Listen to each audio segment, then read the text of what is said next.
Imagine how bad a scandal that led to the resignation of the first US president in 1974. In January 2026, domestic and foreign policies during his second term. The president faced global backlash for kidnapping a foreign leader, claiming his country would take control over the other one. His repeated threats to seize other countries fall under similar fate, have strained relations with all allies.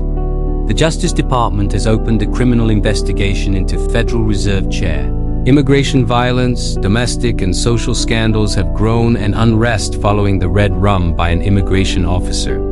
To add to that, a freeze was put on visas from 75 countries, have led to hundreds of lawsuits, all alleged civil rights violations and racial profiling, executive order requiring proof of citizenship for voter registration, accusing the administration of attempting to rig the upcoming midterm elections. The administration's getting heat for holding back federal research funds from universities to push for changes in their curriculums and admissions, especially while student loan benefits are being cut. Let's head back. The Watergate scandal in 1974 led to the first US president ever to resign from office, amidst a cloud of controversy, fundamentally damaging the nation's faith in its political system. When 5 men were caught breaking into the Democratic National Committee offices in the newly built Watergate complex in Washington, D.C., in January 1973, the 5 plus 2 others were charged with assisting them. They were found to have worked for multiple secret agencies. Additionally, all 7 were linked to the fundraising group campaign to re-elect the president. The fundraising was designed to keep the president in office.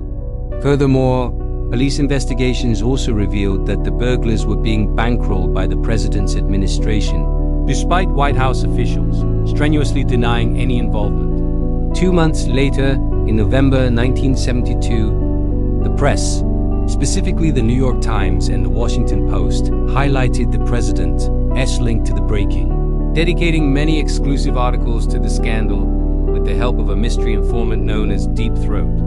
In April 1973, the president accepted the resignation of 2 of his closest aides, as well as his Attorney General Richard, when a bunch of ex-aides threw their bosses under the bus.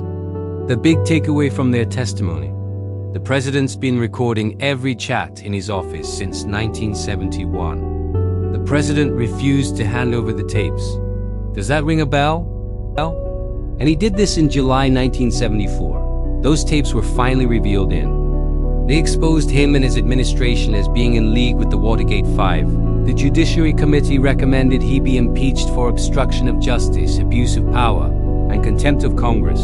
The president was 61 at the time. He was forced to resign from office in August 1974, after a long, drawn-out affair that tarnished not only the White House, but the country itself. The president was seen departing in the presidential helicopter from the south lawn of the White House on the day of his resignation. His chief of staff got convicted in Watergate. The new president eventually pardoned him, freeing him from any charges, but he was a broken man who had been through so much, feeling completely shattered inside.